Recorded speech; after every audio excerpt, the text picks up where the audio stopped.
Hello, my name is Morgan Cricks. I'm an equestrian education master's student, and I'm going to be doing a film today on the equine skeleton.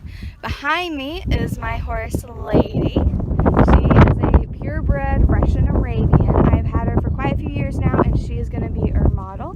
So we're going to be using the left side of her for today's experiment. We got some chalk paint with us, so you're going to need non-toxic paint, water-soluble paint if you're going to want to follow along. And then I also just went to the store and bought some brushes. Additionally, helping me is my student Mary today. Mary, if you want to say hi. So Mary's going to be assisting me. We're going to be talking about some bones, why bones are important and everything. I'm going to do a voiceover because it's pretty windy today.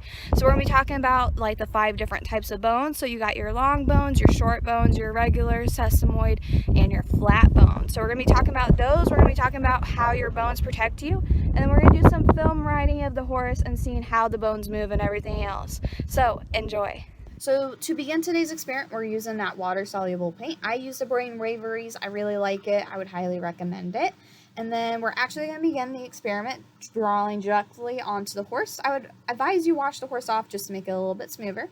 The first bones we're going to be drawing are the atlas and the axis. So these are two of arguably the most important bones that connect directly between the horse's skull and vertebrae. This is going to be responsible for vertebrae flexion, pull flexion, and everything else. And then we're going to be moving down into the cervical vertebrae, which are going to be your irregular shaped bones. And then we're going to draw the first flat bone, which is going to be the scapula. So this is a big bone, just like you and I have. Horses actually don't have a clavicle, though. So surprise fact if you didn't know, this part of the appendicular skeleton, horses don't have something that humans do, but we have a lot of similar bones. Additionally, off of that appendicular skeleton, we're going to have the humerus, we're going to have the knee joints, we're going to have the radius, we're going to have long pastern and short pastern bones that finally connect to the coffin bone. And then we're going to be moving on to the dorsal vertebrae. So the dorsal vertebrae will actually connect to your rib cage. Horses have 36 ribs in total, but Arabs have been known to actually have 37 ribs. So an additional rib. It's kind of a crazy fact when you think about evolution and everything else, but those bones are actually quite amazing when you think about how they protect the internal organs, the heart specifically. Horses' bones are really, really important, not just for movement, but weight bearing, but also for red blood cell production. So for note, there are different types of bones. There are the flat bones, long bones, short bones, irregular bones, and sesamoid bones, which I kind of mentioned earlier. Flat bones, again, are going to be your scapula. Long bones are going to be long, and they're going to specifically help in marrow production. And these are going to connect to joints. So, for instance, a long bone could be the cannon bone of the lower limb.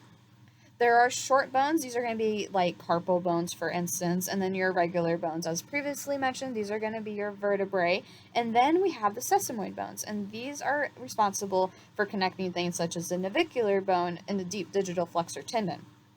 Horse's movement. So here I'm on my horse Lady, and we're just walking around, and you can see how, for instance, all that horse's weight is motion between the legs. So not all the time, but the horse's leg will come up off the ground, and it'll sometimes have all 600 to 1,000 pounds on those specific legs. So it's really important that, like, whenever we're trotting, for instance, that those tendons can move really well and support the horse's upper body. This is why we talk about vertical flexion a lot, for instance.